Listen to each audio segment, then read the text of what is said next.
E se a filiação partidária de uma pessoa não fosse só uma questão de escolha, mas também de química? Hoje a gente vai mergulhar em um estudo fascinante que investiga se um único hormônio pode de verdade influenciar as nossas convicções políticas.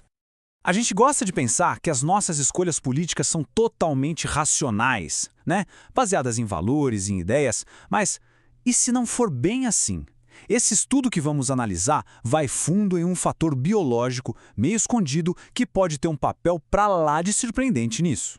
Bom, para começar, vamos entender o que a ciência já sabe sobre o assunto. A visão mais tradicional é de que a identidade política é algo estável, que se define bem no começo da vida. As pesquisas mais tradicionais mostram que a filiação a um partido é quase uma parte central da nossa personalidade, algo que quase nunca muda. É tipo um apego a um grupo social. Só que tem um detalhe aqui. A genética explica, no máximo, 50% disso, o que deixa uma lacuna enorme de influências que a gente ainda não conhece. E é exatamente aqui que esse nosso mistério científico ganha um, digamos, suspeito principal: a testosterona.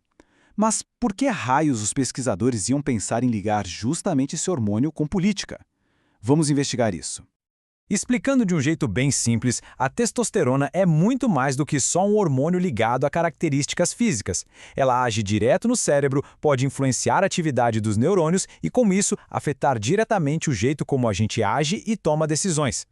Olha só o perfil comportamental da testosterona. Ela está associada com o aumento da agressividade, da competitividade, da vontade de correr riscos, e ela também reage a mudanças de status social. Todas essas são características que, em tese, poderiam muito bem influenciar decisões complexas, inclusive as políticas. E aqui, direto do artigo científico, está a hipótese central dos pesquisadores. A previsão deles era bem específica.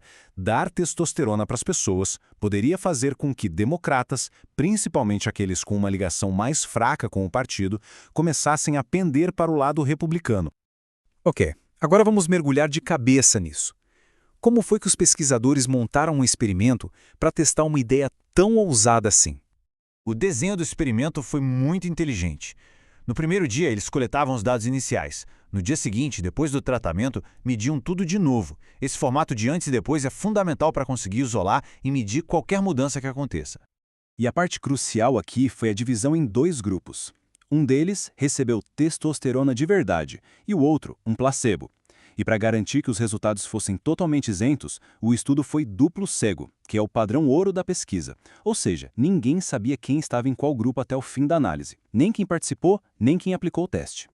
Só para dar um contexto, essa era a composição política dos 136 participantes. Tinha uma variedade de inclinações, mas a maioria era de democratas e independentes, o que, aliás, é bem comum em amostras com estudantes universitários. E agora, chegamos na parte mais esperada: os resultados. Depois de todo esse processo, o que será que os dados revelaram? Olha que interessante, antes mesmo de aplicarem o gel, uma análise daquelas primeiras amostras de sangue já mostrou um padrão bem curioso, e isso preparou o terreno para o que viria a seguir.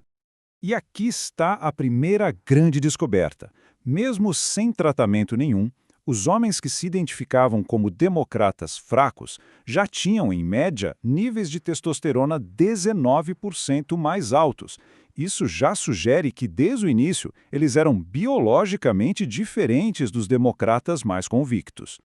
Com base nessa descoberta inicial, a expectativa para o efeito do tratamento ficou ainda maior, né? E, de fato, o gel de testosterona teve um efeito que deu para medir, mas ele foi muito específico. Se concentrou só naquele grupo de democratas com a filiação mais fraca. Então, o ponto central é este.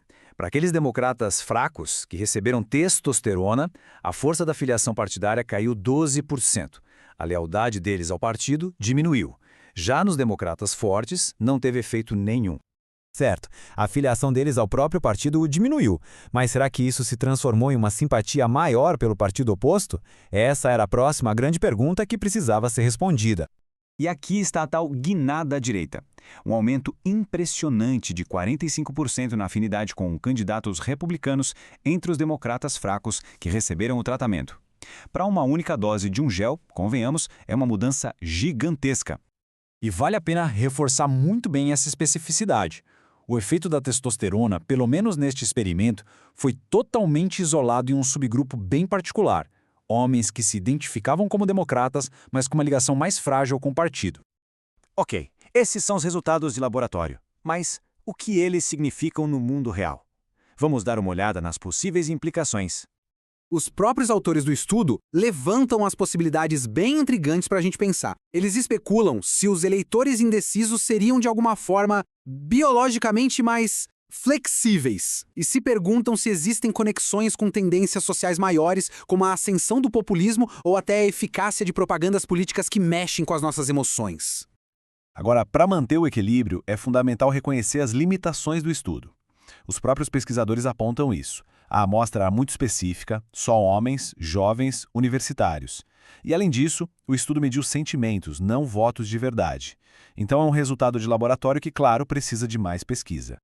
E a gente termina com essa provocação. Se um fator biológico pode causar uma mudança tão drástica nas preferências políticas declaradas de alguém, isso nos faz questionar quanto da nossa identidade é, de fato, uma escolha totalmente consciente e imutável. Uma reflexão e tanto para fechar essa análise.